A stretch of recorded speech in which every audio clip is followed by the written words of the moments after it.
What, it has been so dry. We've been dodging a lot of the beneficial rain that we could have seen, but so many storms just fizzled out before they were able to bring moisture to the Northeast. Though it did bring other impacts. We did see shots of cooler air. We've also seen some gusty winds, unfortunately causing that wildfire threat and that ongoing concern.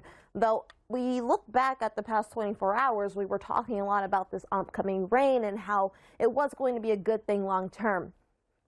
Doesn't look that impressive, but we'll take any little bit we can get. We got, a measurable rainfall, at least in Pittsburgh, Charleston, about 1/10 of an inch. Virginia Beach, an area that saw a little bit more. That's because that storm kind of stalled offshore and it was really whipping, or because it has been so dry and it really does not take much. I lived out across the desert Southwest, no strangers to wildfires, and it really doesn't take much to spark that flame, to start that flame, as we've seen with just a few of these wildfires. Okay, Pittsburgh, you were at 54, you're at 59 there, flirting with 60 by Sunday. New York, really much of the same here, 60 Saturday, 63 Sunday.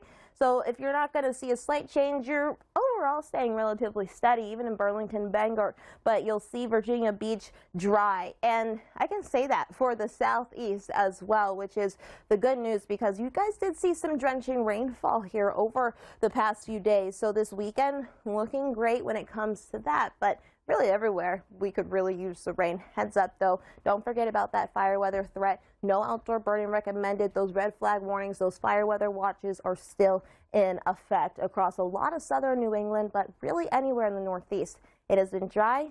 Just be careful when you are out and about. Though, Jeff, you have been tracking the tropics. Well, the story really hasn't changed much here in the Northeast. Over the past month or so, we have been running very dry, and it's having its consequences when it comes to the most recent updated drought monitor. You can see that parts of southern New Jersey are in that extreme drought if you look at our legend here.